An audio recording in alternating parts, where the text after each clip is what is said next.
Oke, Assalamualaikum warahmatullahi wabarakatuh. Saya akan lanjutkan materi tentang pembahasan astronomi, ya. Materi tentang absorpsi oleh materi antar bintang. Jadi masih berkaitan dengan absorpsi cahaya bintang, ya. Jadi di sini ada yang namanya absorpsi atau penyerapan oleh materi antar bintang atau MAB. Jadi singkat MAB.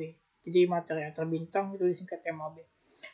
Kemudian ruang antar bintang tidaklah kosong, ya, tetapi berisikan materi antar bintang. Jadi di sana ada yang namanya ruang antar bintang. Jadi kalau saya ibaratkan, di sini ada yang namanya Antares, ya. Di sini ada Antares misalnya. Kemudian di sini ada lagi yang namanya Vega misalnya. Nah, maka di antara Antares dan Vega ini ada yang namanya ruang antar bintang atau jarak antar satu bintang dengan bintang yang lain seperti itu. Nah, apa saja isinya? Ya, di sana materi antar bintang dapat dikategorikan menjadi dua macam, yaitu debu, ya, dan debu antar bintang dan gas antar bintang. Jadi ada dua, ada debu dan gas. Nah, kalau debu antar bintang dapat berbentuk kumpulan besar yang disebut sebagai nebula gelap, ya, namanya nebula gelap. Jadi kalau kita berbicara tentang debu antar bintang, dia akan membentuk kumpulan besar nanti namanya disebut sebagai nebula gelap. Seperti namanya adalah Horsehead Nebula. Kemudian nebula gelap mengakibatkan terhalangnya cahaya bintang. Nah, jadi kalau kita kembali berbicara tentang yang namanya gini ya, misalnya komet itu kan adalah benda langit yang terbentuk daripada gas dan kumpulan debu, ya, dan gas dan kumpulan debu seperti itu. Kemudian dia terbentuk menjadi sebuah materi, ya, kira-kira sama materi antar bintang juga, ya. Namun sifat komet ini adalah menjauhi cahaya seperti itu. Nah, mirip-mirip dengan komet, ya, kalau kita lihat. Cuma bedanya kalau komet itu dia memancarkan cahaya, ya, seperti memancarkan cahaya kayak gitu. Nah, tapi kalau si nebula ini, ya, dia memancarkan cahaya juga. Cuma dia akan menghalangi penyerapan cahaya daripada bintang tersebut. Ya, istilahnya itu kalau kita menyorotkan cahaya, misalnya cahaya kita sorotkan ke sebuah benda, nah maka benda ini akan menyerap cahayanya. Karena kalau pada prinsipnya kan ketika sebuah benda itu disinari oleh sebuah sinar, dia akan menyerap, ya, kemudian meneruskan, dan sebagiannya akan dipantulkan seperti itu. Nah, ini akan diserapnya. Jadi yang namanya nebula Horsehead Nebula atau nebula gelap ini dia akan menyerap cahaya ini. Nah, nebula gelap mengakibatkan terhalangnya cahaya bintang. Jadi ketika bintang ini akan kalau saya ambil contoh jangan Antares deh. Misalnya matahari dan Vega misalnya. Nah, matahari kan lebih besar, ya, lebih terang cahayanya kayak gitu. Nah, ketika cahaya daripada matahari ini ingin sampai ke Vega, ya, dia terhalang oleh yang namanya materi antar bintang ini. Kan terhalang oleh namanya materi antar bintang ini. Dan ketika dia terhalang oleh materi antar bintang ini, maka cahaya yang sampai ke Vega, ya, ini tidak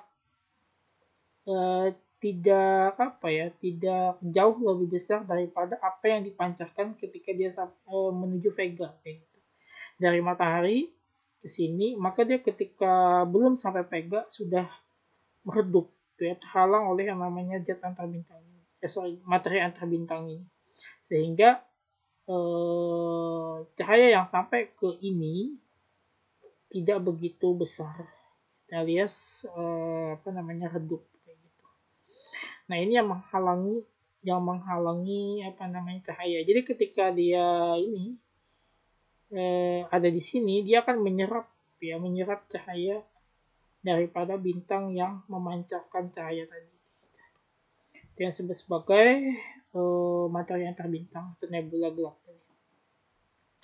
Nah, nebula gelap mengakibatkan terhalangnya cahaya bintang, terutama pada cahaya panjang gelombang pendek biru ungu. Ya, ini lebih sama halnya ketika kita berbicara dengan tentang ini ya, tentang langit. Mengapa langit itu berwarna biru seperti itu? Kenapa tidak warnanya kuning? Kenapa tidak warnanya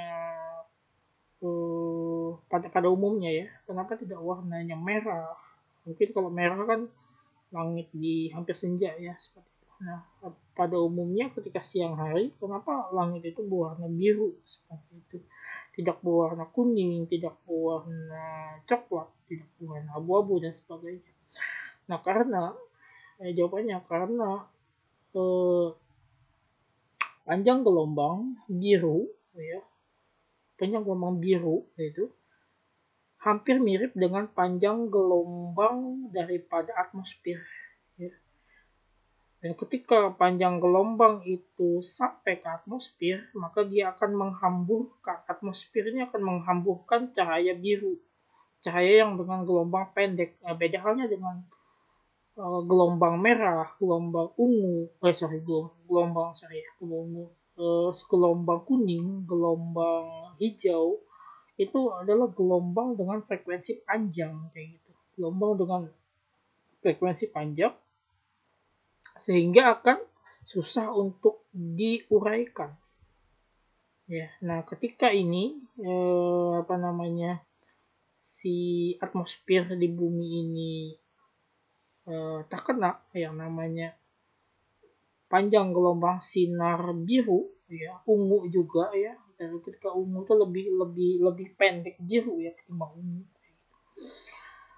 Maka ya atmosfernya akan menghamburkan cahaya biru tadi, sehingga seolah-olah kita melihat langit itu berwarna biru ya ketika sampai ke mata kita. Nah, dan cahaya yang dihamburkan ini itu akan sampai ke penglihatan kita sehingga kita melihat langit itu berwarna biru seperti itu. Nah, sama halnya dengan ini. Ketika dia ketika dia memancarkan, ini misalnya matahari memancarkan cahaya putih, ya cahaya itu kan terdiri dari spektrum gelombang, misalnya ada merah, jingga, kuning, hijau, biru, ungu, dan nila seperti itu kan, ada Magicuri, Binio seperti itu. Maka yang gelombang pendek alias gelombang biru ungu tadi ini lebih mudah dihamburkan ya, sehingga dia lebih mudah terserap oleh ini. Nah, sehingga ketika panjang gelombang yang lain ini sampai ke sini ya, karena kan terpengaruh yang ini tadi ya kan, alias berkurang, terhambur, maka panjang gelombang yang sampai ke sini akan menjadi redup cahayanya seperti itu. Nah, akibatnya cahaya bintang tampak menjadi lebih merah. Cahaya bintang tampak lebih merah dari aslinya akibat penyerapan cahaya biru ini. Jadi ini disebut sebagai efek pemerahan. Nah, jadi cahaya bintang itu akan jauh lebih merah ya ketimbang ketika dia sampai. Ketika cahaya biru ini tadi sudah tidak ada lagi, ungu ini sudah tidak ada lagi, maka kan yang lainnya ya kayak hijau, kayak kuning. Maka yang lebih dominan adalah panjang gelombang yang paling panjang itu adalah merah, sehingga yang lebih dominan ketika zat antar bintang ini jauh lebih banyak isinya, maka bintang yang ini tadi akan jauh lebih merah. Ini disebut sebagai efek pemerahan. Nah, kemudian gas antar bintang tersusun atas kebanyakan hidrogen dan helium. Nah, jadi gas antar bintang ini isinya itu adalah hidrogen dan sedikit helium. Jadi lebih banyak hidrogen dan sedikit helium seperti itu. Ya. Gas antar bintang dapat terlokalisasi dan menjadi cukup rapat sehingga kerapatannya kira-kira 100.000 ya, 100.000 ya. Ini 10 berpangkat 5 ini lebih kurang 100.000 atom per sentimeter kubik. Ya, normalnya 1 atom per sentimeter kubik kayak gitu ya. Normalnya. Tapi ini enggak ya, karena dia sangat rapat, maka lebih banyak atomnya. Nah, kalau ini normalnya kan 1 atom per sentimeter kubik, ini enggak. Ini 100.000 atom per sentimeter kubik. Sehingga rapat sekali kayak gitu ya. Lokalisasi gas antar bintang ini disebut sebagai nebula. Nah, ini jadi ketika dia gas antar bintang ini terdiri atas atom-atom hidrogen yang banyak, dan gas hidrogen itu rapat sekali molekul-molekulnya dengan kerapatan 10 berpangkat 5 ya, sehingga kan kalau saya ibaratkan seperti ini ya, per sentimeter kubik ini dipenuhi dengan isinya banyak sekali gas hidrogen, molekul gas hidrogen. Bandingkan dengan per sentimeter kubik ini isinya cuma 1 kayak gitu. Ini normalnya kan cuma 1 atom per sentimeter kubik. Tapi ini enggak, diisi dengan 100.000 atom. Nah, maka ini disebut sebagai nebula tadi. Dan merupakan dapur pembentukan bintang. Jadi istilahnya itu pabriknya bintang ya. Jadi bintang itu dicetak pada nebula kayak gitu. Bintang-bintang muda dalam kawasan nebula ini mengalami efek penyerapan oleh gas dalam nebula. Ya. Radiasi bintang dapat mengionisasi atom hidrogen dalam nebula sehingga nebula menjadi berpendar. Ya. Jadi nebula itu akan lebih bercahaya ya, ketika adanya radiasi bintang yang mengionisasi atom hidrogen dan dalam nebula ya. Nah, contohnya adalah nebula Orion. Kemudian cahaya bintang yang diserap oleh materi antar bintang ini mengakibatkan perhitungan magnitudo harus dikoreksi. Jadi kita kemarin punya yang namanya perhitungan magnitudo. Ya. Nah, ada yang namanya koreksi pada magnitudo. Ya, koreksi untuk magnitudo ini, untuk penyerapan ini disebut sebagai AVI, ya, yakni pengurangan magnitudo tiap parsek. Nah, sebelumnya kita telah mengenal istilah indeks warna atau BV, yaitu selisih antar magnitudo biru dan magnitudo visual. Nah, selisih ini sebenarnya diperoleh dari pengamatan di bumi. Setelah penyerapan, adapun nilai BV ini sebelum penyerapan BV disebut warna intrinsik. Adapun perbandingan selisih antar BV dan BV0 disebut ekses warna. Ya.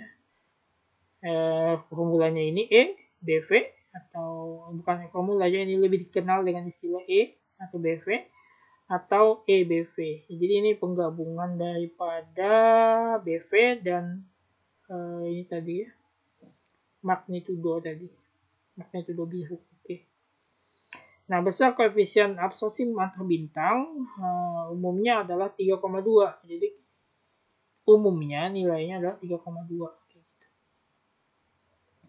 Besarnya nilai intensitas cahaya yang terabsorpsi atau terabsorpsi terserap ya, artinya terserap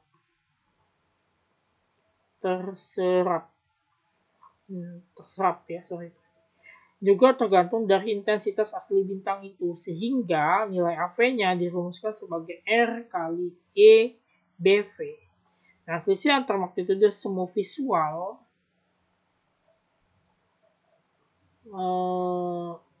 MV atau V sesudah dan sebelum penyerapan adalah ini formulanya V min V0 sama dengan AV. Jadi AV ini sebenarnya salah satunya tadi merupakan penjabaran daripada ini.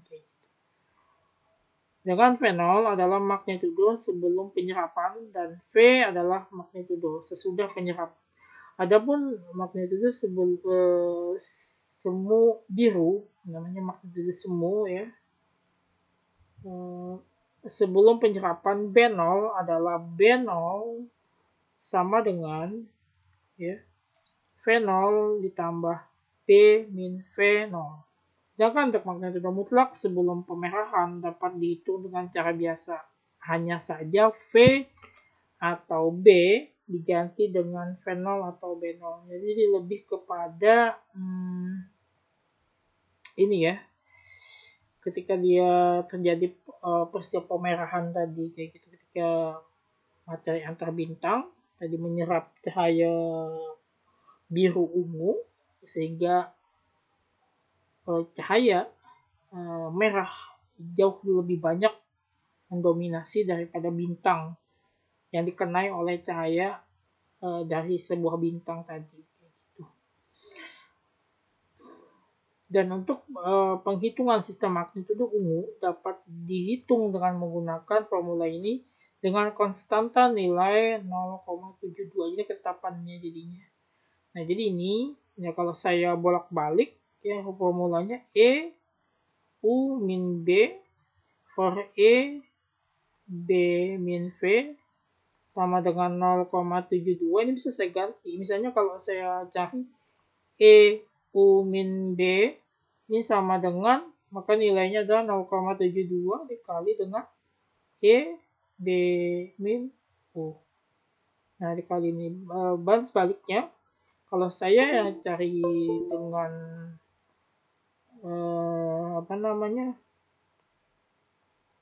kalau saya cari E B min U-nya, nah, maka nilainya adalah E U min B per 0,77.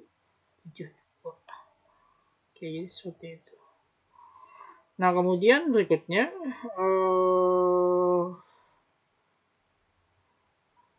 ini sempat saya bahas beberapa waktu yang lalu ya, terkait tentang pengukuran jarak.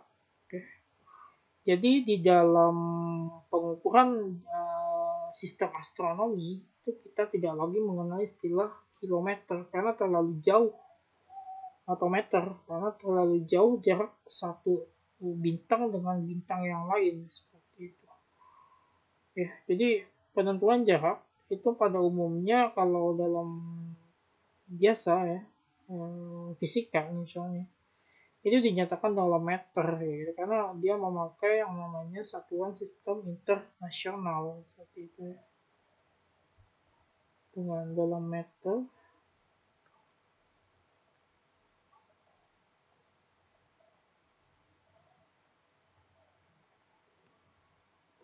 Kemudian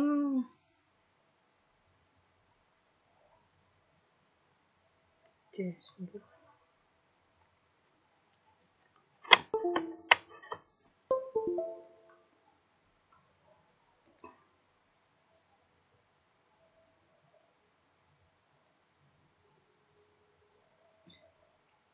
Nah, di sini ada tadi meter ya, dalam satuan meter.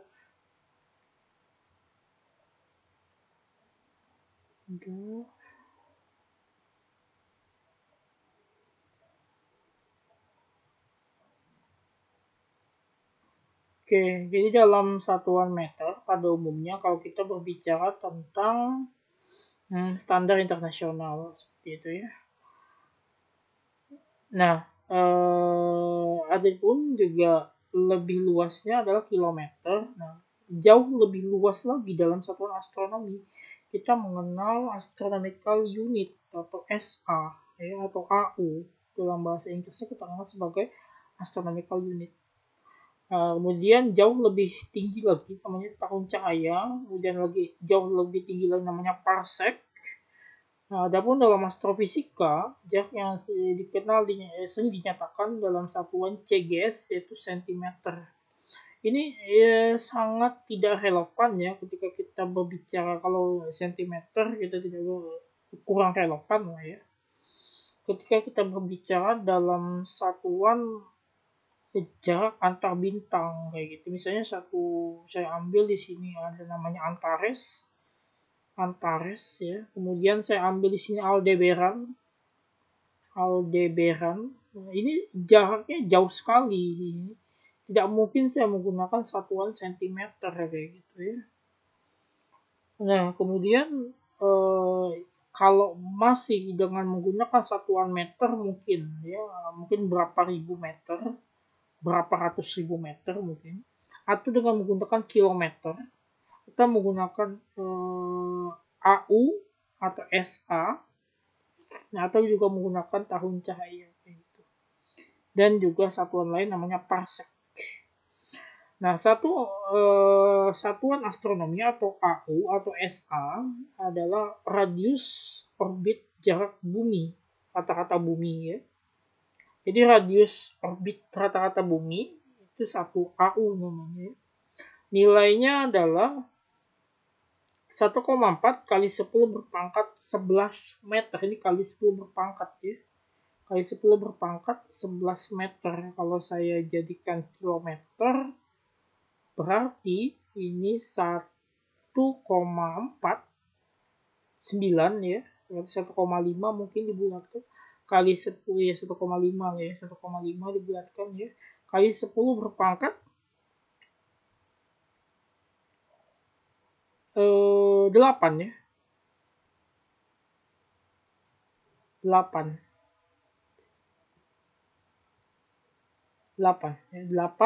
kilometer ya. Kalau pangkat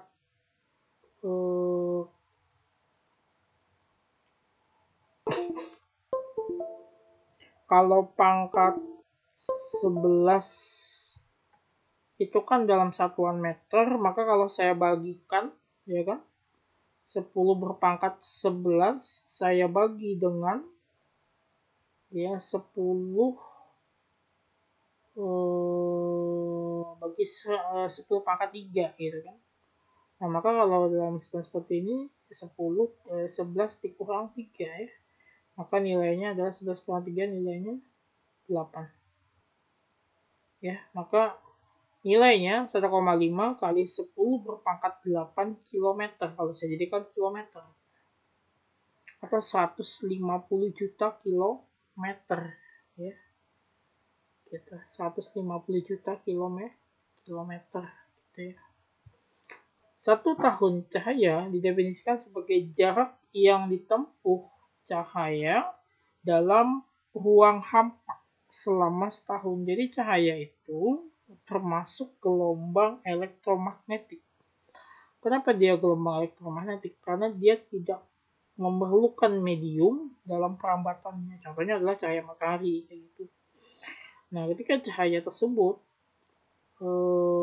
merambat seperti itu, dia tidak perlu medium sehingga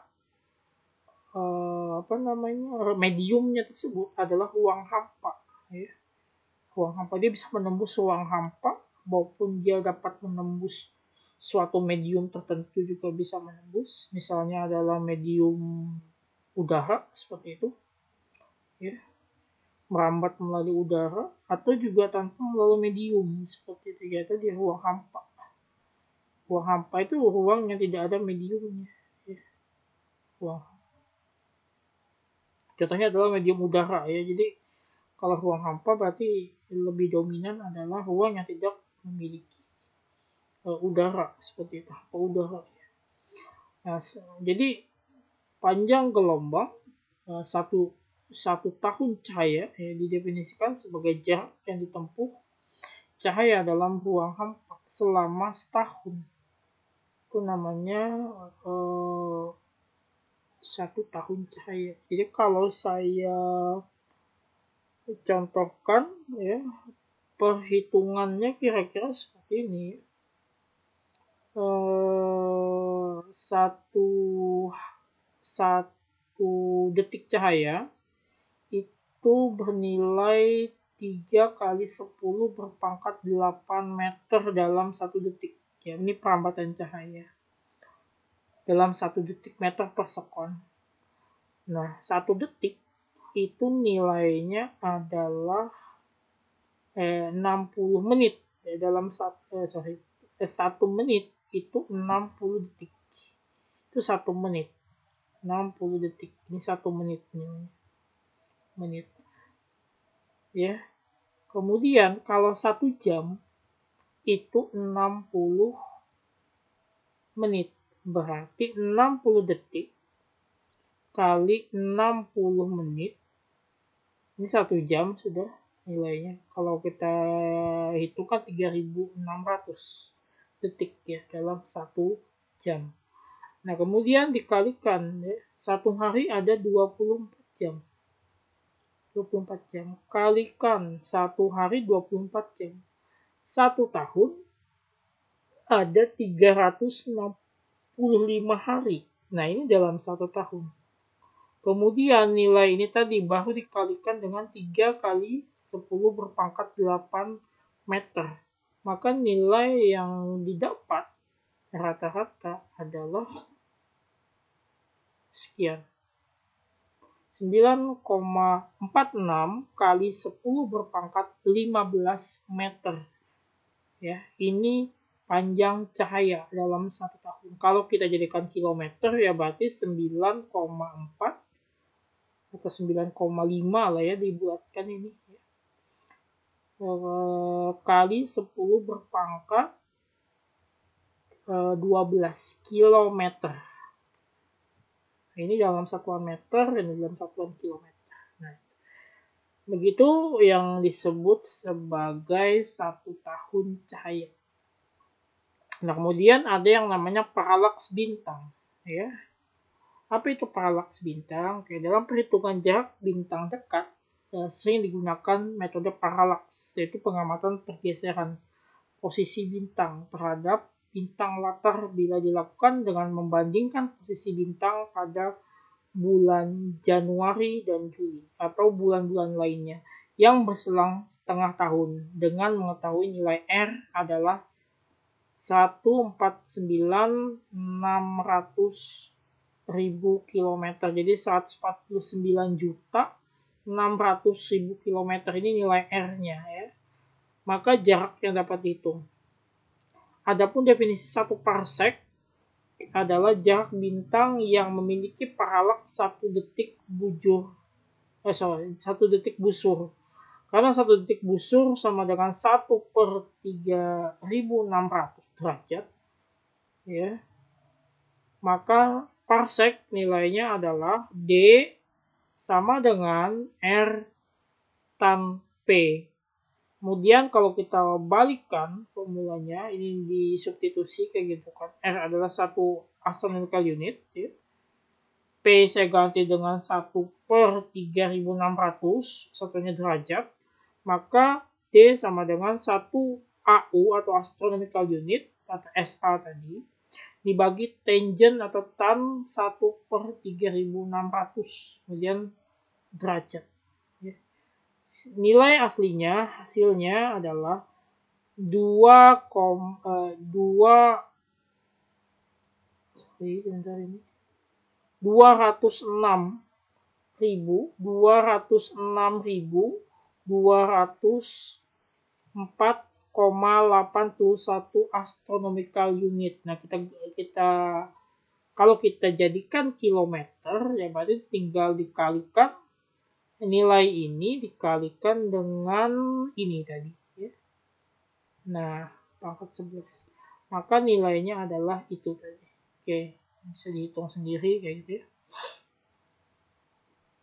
Nah, jadi ini adalah gambar daripada paralak ya, paralak ya. Ini adalah gambar dari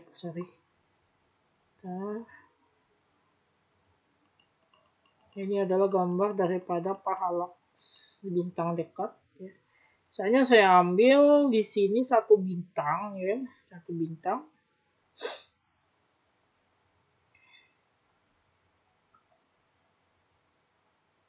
Nah, sebentar ya.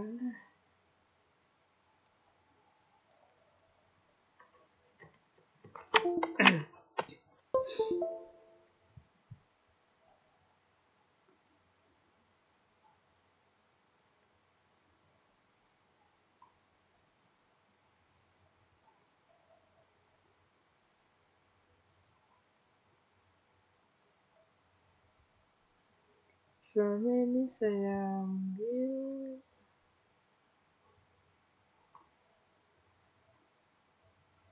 sebentar, aku pentabel tidak bisa. Oke.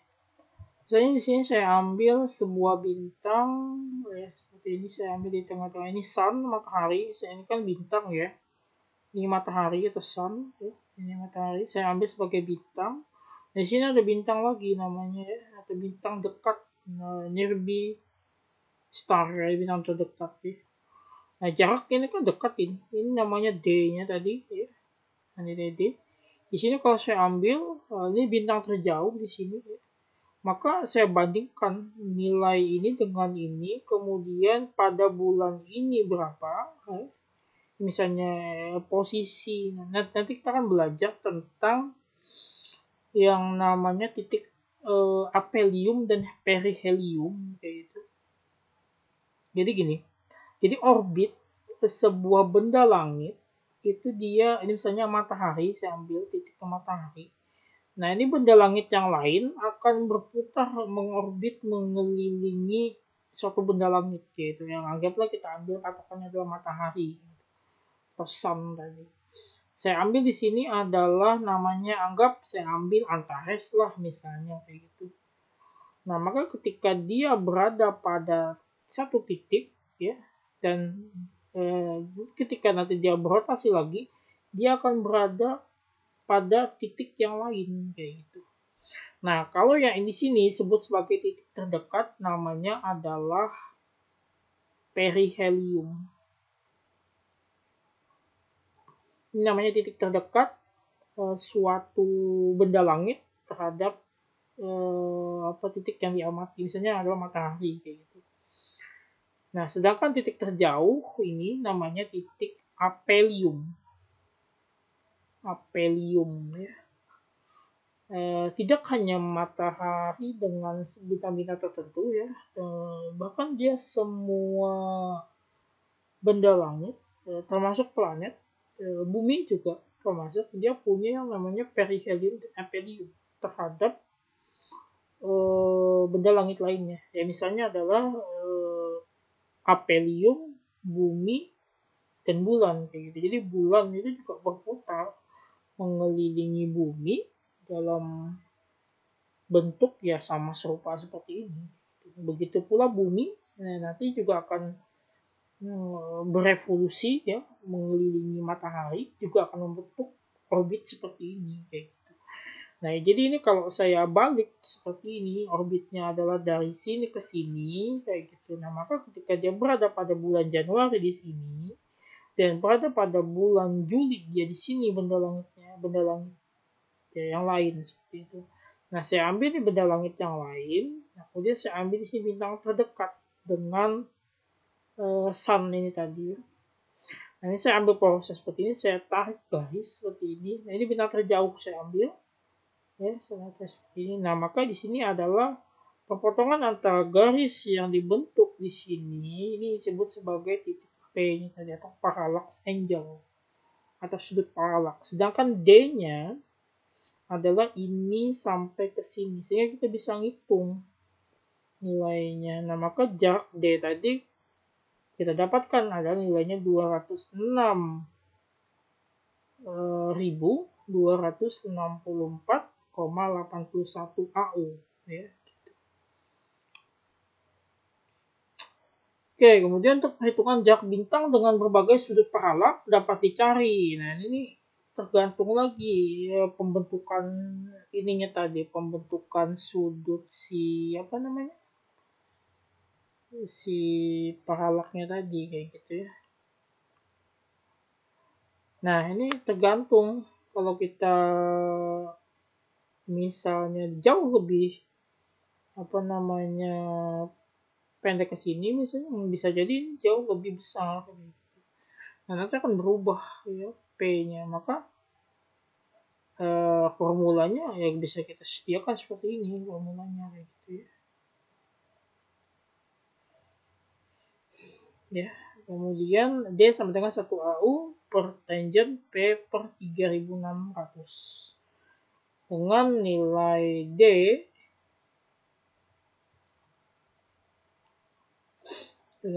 D sama dengan 1 per 2 ini tadi ya, jadi ini per parsec ya, satuannya adalah parsec, PC parsec per tan P per 3600. Nah, karena P ini tadi jauh lebih kecil, artinya jauh lebih kecil daripada 3600, maka berlaku penyederhanaan, yaitu tan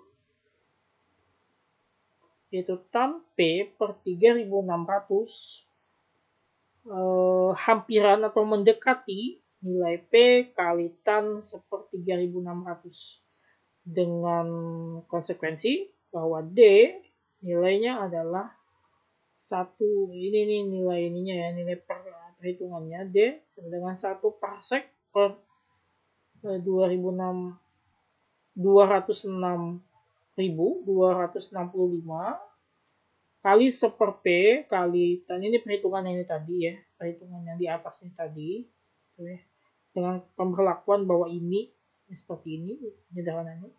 Maka nilai D hasilnya adalah D nilainya adalah 1 per P, satuannya adalah parsec kayak gitu. Jadi 1 detik, ini detik ya. Jadi 1 detik bintang berjarak 1 parsec atau 206.265 AU atau 3,26 tahun cahaya. Jadi nilai 1 parsec ini nilainya adalah 3,26 tahun cahaya. Jadi sangat jauh sekali ya dengan satuan kilometer kayak gitu. Tidak bisa lagi menggunakan satuan kilometer dalam perhitungan seperti ini, seperti itu. Nah, ini definisinya, 1 parsec sama dengan 3,26 tahun cahaya sama dengan 206.265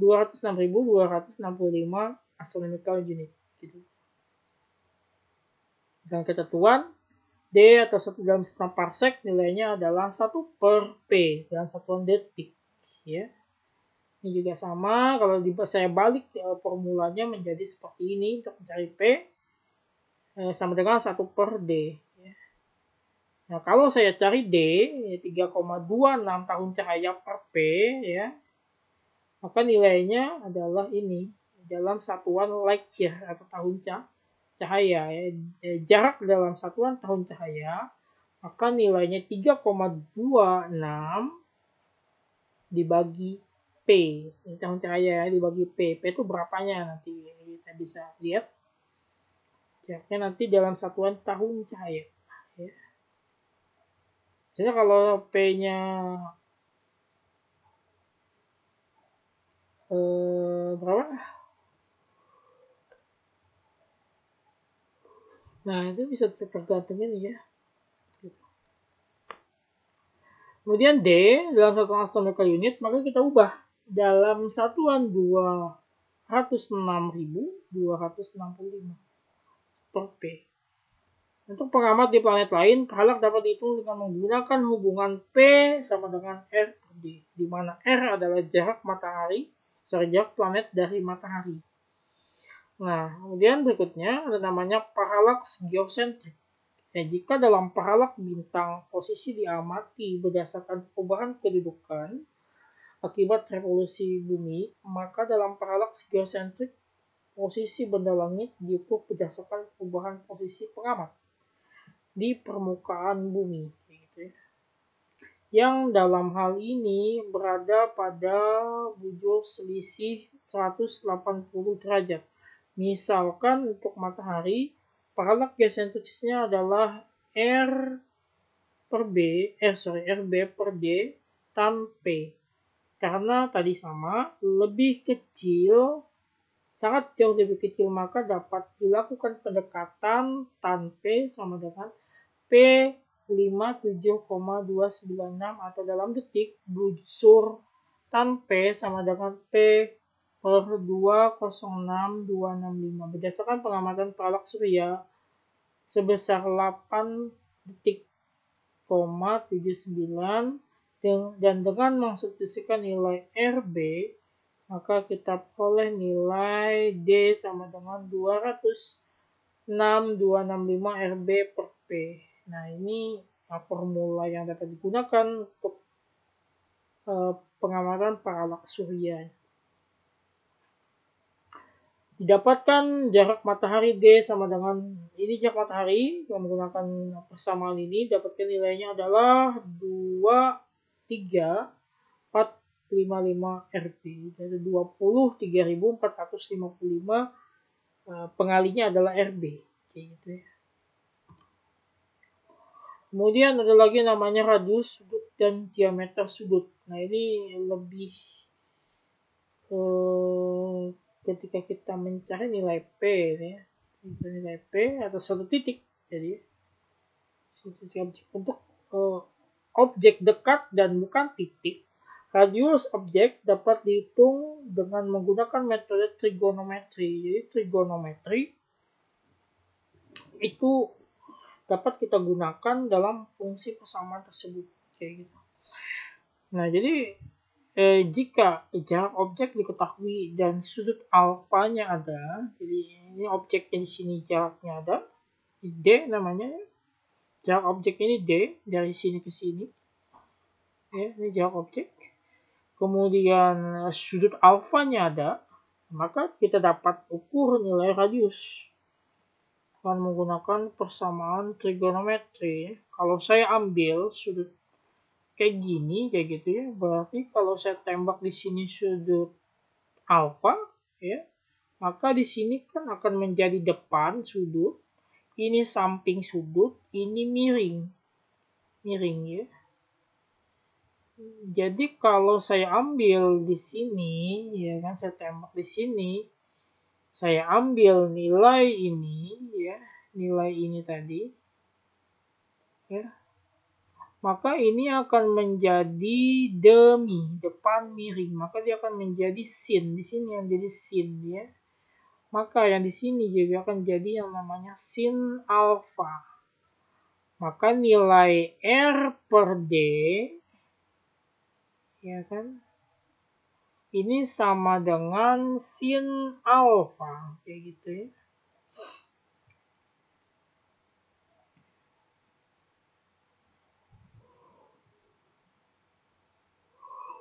Oke, saya salah ini, sorry. Kayak enggak.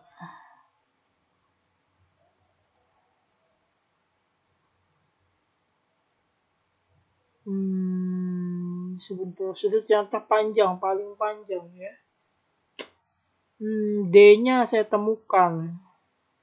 Tapi saya ngukurnya untuk cari sini sebentar. Kalau saya tembak di sini theta, sini lebih ke depan. Ini samping, ini. Oke, ya betul aja. Ya. Karena saya ngambilnya di sini, ya tetanya di sini kayak gitu. Nah, jadi ya, lebih ke sini, ya tembakannya adalah R per D, nilainya adalah sin alfa kayak gitu. Oke, atau menggunakan diameter sudut, yakni ini kemarin saya baca sebagai bukan sigma ya, sigma kayaknya. Yang besarnya tentu saja 2 alfa. Maka diameter linier D dapat diukur ya. D per D nilainya sama dengan sin n sigma ya, kalau nggak salah ini namanya. Nah ini ya, ketika efek gerak bumi terhadap arah datang cahaya. Jadi misalnya saya punya namanya teleskop di sana. Ya. Saya punya namanya teleskop di sana, kemudian saya gerakkan dengan posisi delta theta. Ya, berarti kan saya gerakkan ke sini kayak gitu. Saya punya ke sini, saya gerakkan ke sini kayak gitu.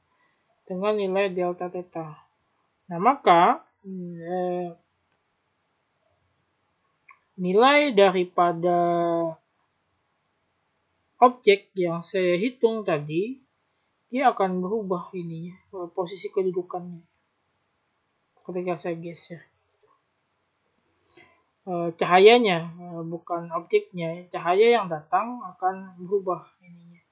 Bisa jadi dia akan jauh lebih redup atau mungkin jauh lebih terang seperti itu. Nah, itu yang ini. Oke, kemudian berikutnya adalah abrasi cahaya bintang. Dalam pengamatan, posisi bintang di langit ternyata berubah-ubah dan tidak tepat bersesuaian dengan posisinya. Cahaya bintang yang sampai pada pengamat dapat dianggap terbelokkan akibat gerak bumi mengelilingi. Nah, ini sama saya katakan tadi. Efek daripada si gerak bumi tadi itu dapat mempengaruhi pengamatan. Ya, salah satunya itu tidak hanya ini saja ya, tapi juga bisa karena polusi cahaya. Polusi cahaya juga mempengaruhi proses pengamatan kita terhadap bintang kayak gitu. Ya, abrasi cahaya. Kalau kita di kota misalnya, di kota itu jauh lebih terang ya intensitas cahaya daripada lampu-lampu di kota pada malam hari, jauh lebih terang ketimbang di desa seperti itu. Kenapa? Karena di kota yaitu di cahaya yang digunakan jauh lebih intensitasnya jauh lebih besar, sehingga dia dapat menyebabkan polusi cahaya. Ini juga yang dapat menghalangi atau lebih terbiaskan ya, cahaya bintang itu lebih terbiaskan dengan polusi cahaya. Jadi cahaya bintang yang kita amati itu tidak jauh lebih terang dari sesungguhnya seperti itu ya. Salah satunya juga jarak tadi, sempat oleh jarak dan materi antar bintang yang menghalanginya. Ya, sampai ke mata kita ya tadi bisa jadi jauh lebih redup dari yang sebenarnya. Nah, akibat gerak bumi juga bisa faktornya mengelilingi matahari, bumi mengelilingi matahari gitu. Kenapa? Karena tadi terbelokkan tadi, ya, terbelokkan tadi. Secara matematis, hal ini dapat diterangkan dengan vektor. Namun sebenarnya banyak kejadian sehari-hari yang mirip yang dapat membantu menjelaskan peristiwa ini. Jika kita berada di dalam mobil yang diam saat hujan, akan nampak butir hujan yang jatuh tegak lurus jika angin tidak bertiup ke atap mobil. Namun jika mobil bergerak kencang, nampaklah jika butir-butir hujan terlihat menghantam ke kaca secara langsung. Ini ilustrasinya ya, dengan depan mobil dan dari jendela. Anda terlihat jelas. Jadi ketika kita menghantam ke depan itu tidak begitu ini ya, begitu terlihat kayak gitu. Atau ketika ada angin kencang misalnya itu tidak terlihat, itu ilustrasi saja. Nah, beda dengan ketika dia sampai dengan menghantam kaca samping kayak gitu. Itu butir-butir airnya akan jauh lebih terlihat ya. Nah, sama seperti itu ketika kita pengamat melakukan pengamatan terhadap sebuah bintang ya, pada posisi tertentu yang memang eh, cahaya itu menghantam secara langsung ya, dengan intensitas yang mungkin cepat ya, mungkin pengaruh daripada polusi cahaya juga, ya maka tidak akan terlihat. Tapi beda dengan sudut tertentu kayak gitu. Ketika kita angle tertentu, ketika kita melihat sebuah bintang tersebut pada sudut tertentu, maka bisa jadi akan terlihat dengan jelas. Jadi ilustrasinya sama seperti itu. Nah, demikian pula yang terjadi pada observatorium di bumi. Ya, banyak observatorium yang menerapkan sebuah prinsip berdasarkan prinsip fisika ya. Kecepatan bumi mengelilingi matahari diberikan oleh persamaannya V sama dengan 2V 2VA per T. Ini 2VA, ini A-nya adalah jarak ya, jarak daripada bumi matahari kayak gitu. Nah, nilainya adalah kecepatannya 2,978 km per detik. Ya. Jadi kecepatan daripada putaran bumi itu adalah 2,9 km 29 km per detik ya. Jadi sangat cepat sekali sebenarnya. Cuma kita tidak merasakan saja kayak gitu di bumi. Karena ada namanya pengaruh gravitasi. Nah, sedangkan kecepatan rotasi bumi jauh lebih kecil. Dan ini revolusi ya. Revolusi mengelilingi matahari.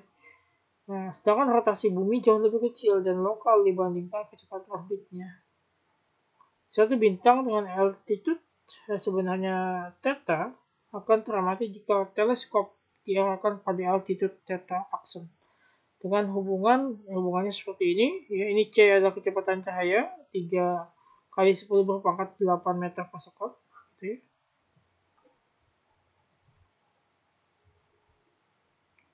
Sedangkan V ini adalah kecepatan daripada si benda langit, yaitu bumi tadi misalnya kita hitung.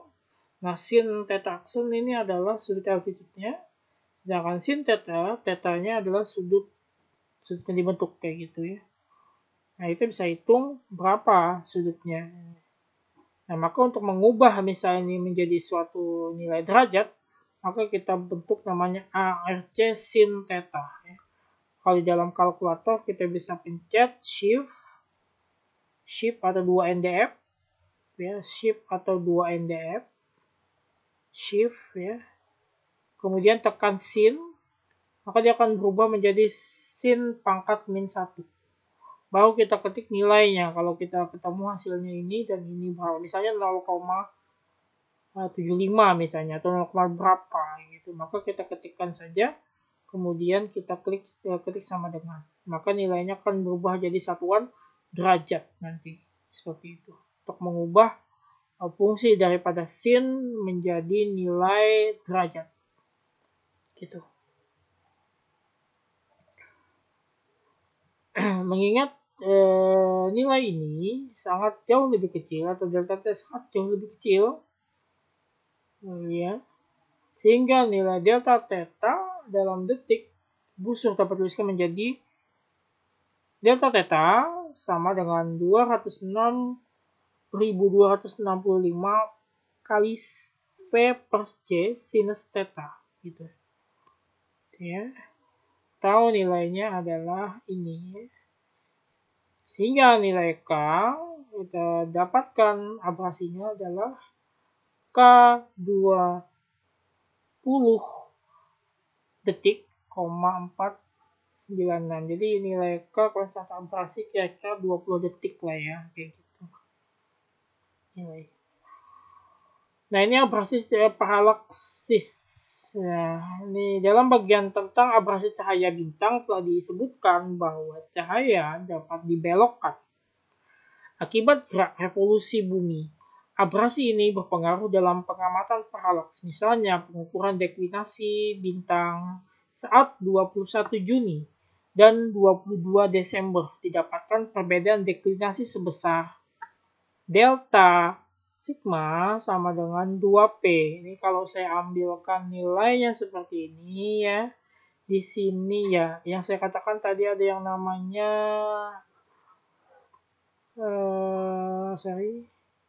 ini benda langit, ini benda langit, ini benda langit, ini benda langit berputar kayak gitu. Di sini ada disebut sebagai apa namanya?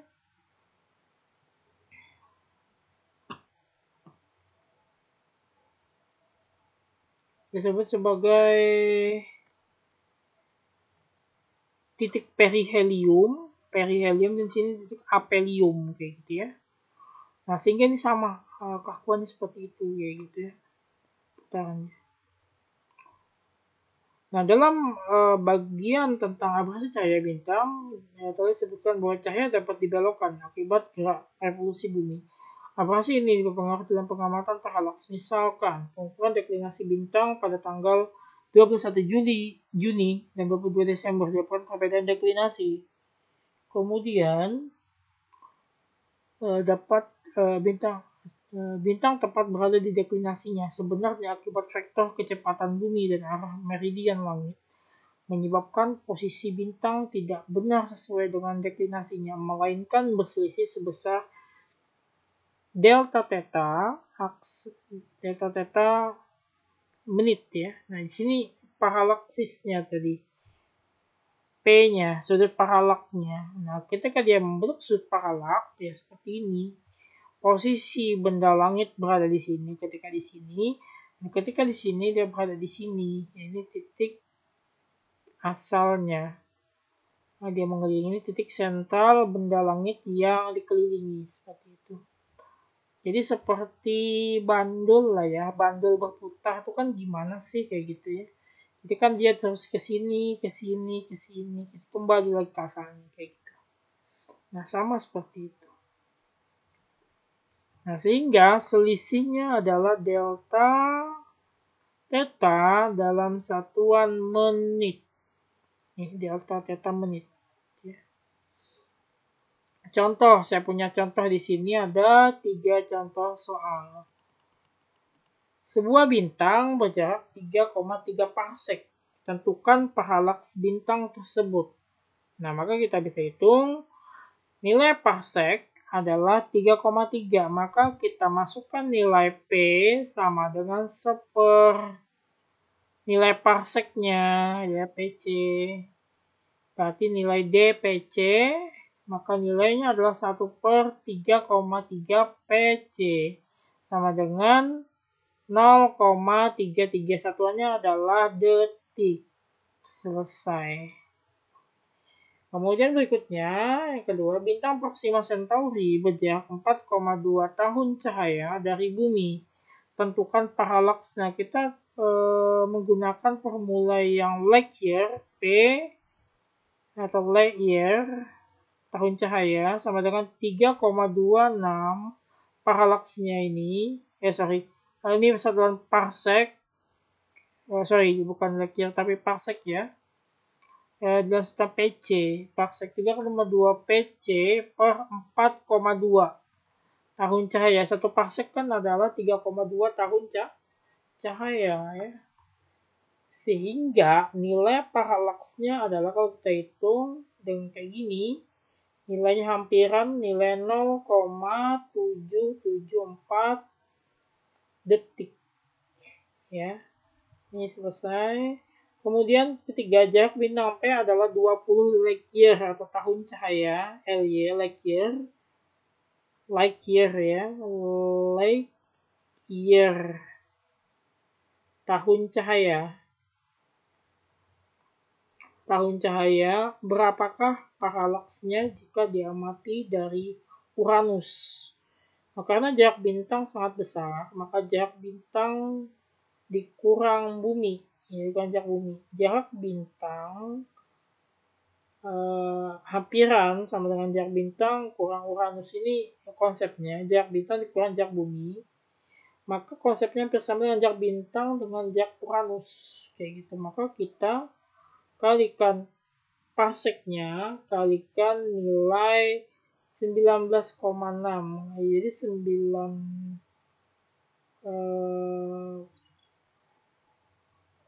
jak bintangnya adalah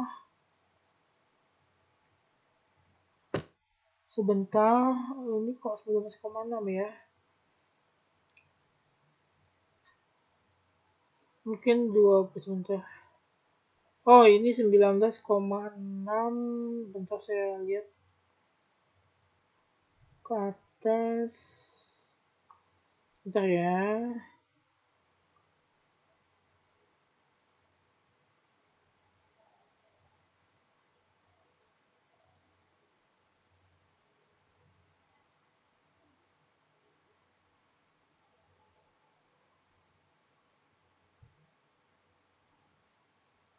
Sembilan belas koma enam.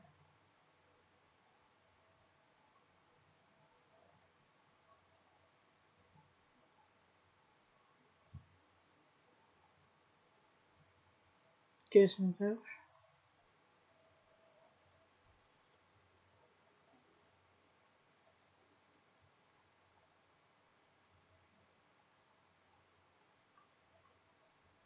Oke, kemungkinan ini formula yang sudah dibakukan 19,6. Jarak bumi jarak bintang ke Uranus kayak gitu ya.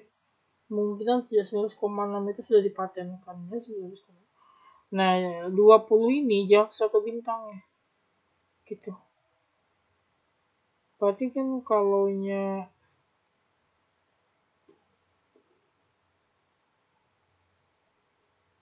sebentar, saya hitung dulu.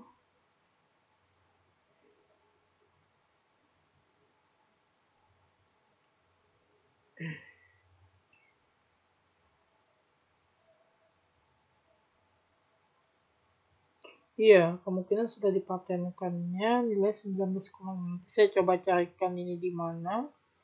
19,6 ini dari mana? Kan saya tidak menemukan, Mas. Tapi kemungkinan dipatenkannya kayak gitu ya. Jadi ya, ketika ketemu soal seperti ini, ya dia memakai ini nilai 19,6 kayak gitu. Nanti saya coba carikan definisi ini apa gitu. Nah, maka kalau yang 20 ini kan adalah ini tadi like ya. Kemudian hasilnya adalah ini gitu. Oke, ini untuk mekanika dasar biasanya kita membahas tentang vektor ya. Kemudian ada lagi tentang vektor satuan ya. Kemudian lebih ke nanti ada gerak lurus dan gerak melingkar. Jadi gerak yang dipakai dalam mekanika benda langit nanti ya, lebih kepada gerak lurus dan gerak melingkar kayak gitu ya. Mungkin itu saja dulu pembahasan kita pada kesempatan kali ini. Terima kasih atas perhatiannya. Saya Aris. Assalamualaikum warahmatullahi wabarakatuh.